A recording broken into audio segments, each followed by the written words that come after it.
yang memang sepertinya banyak orang-orang yang belum paham gitu paruh waktu ini bagaimana.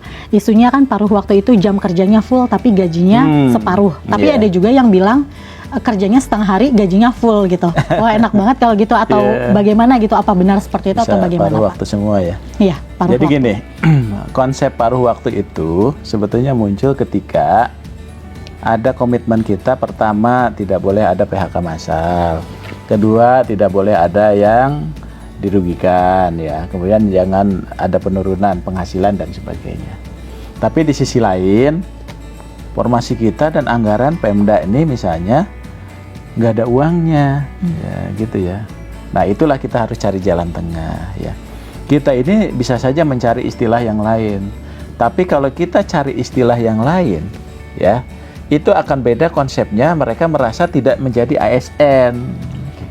Tapi kalau kita gunakan P3K, maka dia pun tidak akan dapat penghasilan sebagaimana P3K. Ada gaji pokok, ada tunjangan melekat, dan ada tunjangan kinerja. Tapi kalau untuk bayar tiga-tiganya nggak mungkin nih.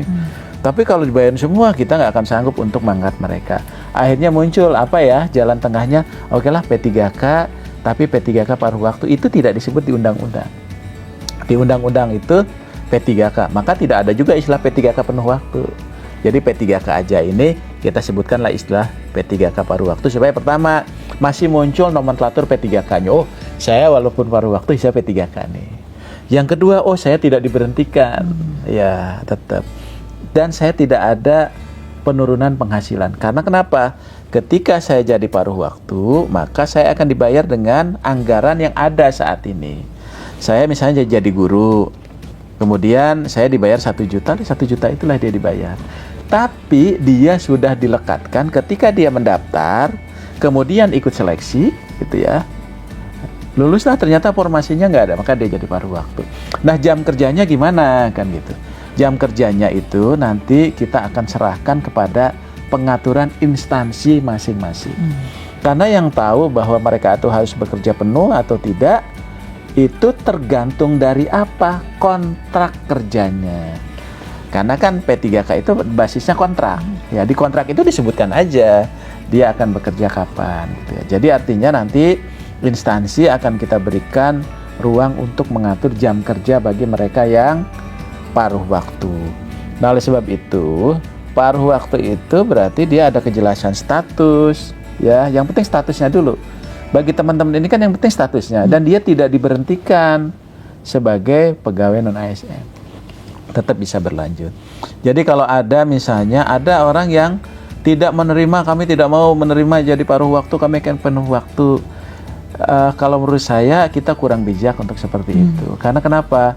Ini pemerintah ini sudah memikirkan ya, Menpan RB atas nama pemerintah termasuk BKN memikirkan itu supaya nggak berhenti, tapi di tengah-tengah keterbatasan anggaran ya dan sebagainya, ini bisa ada kebijakan kita seperti ini. Jadi kalau menurut saya nanti teman-teman yang paruh waktu juga kan suatu saat ketika anggarannya ada untuk bayar, dia beruntung.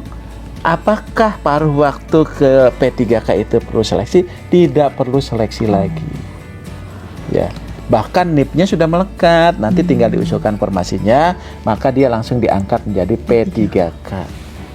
Jadi sebetulnya teman-teman tidak perlu khawatir, jangan juga terprovokasi seolah-olah ini akan merugikan dan sebagainya. Justru ini menguntungkan. Ketimbang mereka itu diberhentikan. Ya, harusnya kan diberhentikan. Karena kenapa harus diberhentikan? Anggaran nggak ada, ya kan, formasi nggak ada. Tapi saat ini, ya Bu Menteri dengan kebijakan beliau ini ingin mereka tetap kita selamatkan. Tapi caranya ini dulu ya. Jadi paruh waktu itu adalah jabatan untuk parkir untuk masa transisi, ya. Nah setelah itu seharusnya tidak ada lagi yang paruh waktu.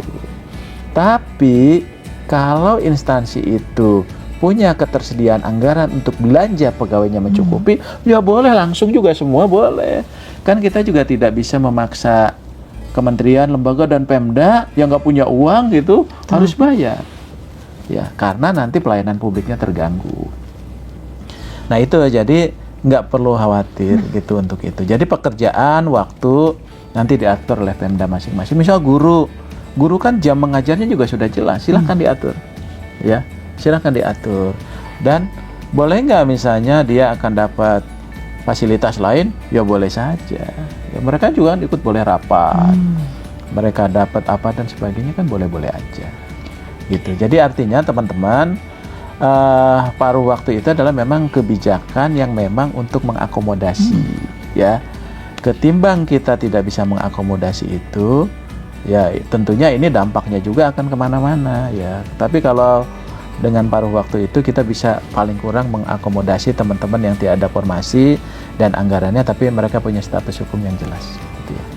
Nah, siapa saja nih Pak yang masuk ke P3K paruh waktu nih, Pak? Jadi P3K paruh waktu itu, yang pertama mereka yang terdata dalam database BKN. Prioritas itu ya Pak ya? Itu prioritas. Ya. Kecuali kalau ada kelebihan.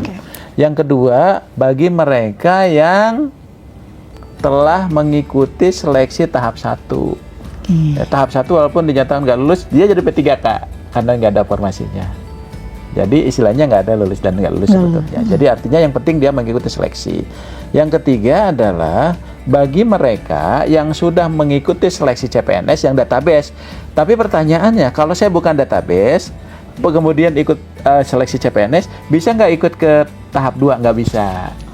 Karena dia bukan dalam database BKN. Ini kan banyak pertanyaan, saya ini nggak bisa loh daftar tahap 2. Ya, begitu dilihat ternyata dia bukan database. Dia ikut CPNS nggak lulus, maka dia terkunci nicknya di BKN. Tapi bagi saya database BKN, saya ikut SKD, ternyata gugur, atau SKB gugur, maka dia tidak perlu seleksi lagi, dia akan langsung diangkat menjadi P3K paruh waktu. Oke, mudah-mudahan bagi saya sih cukup jelas ya Pak ya, sangat jelas. Mudah-mudahan jelas. Nah, termasuk pendaftar nih yang terakhir.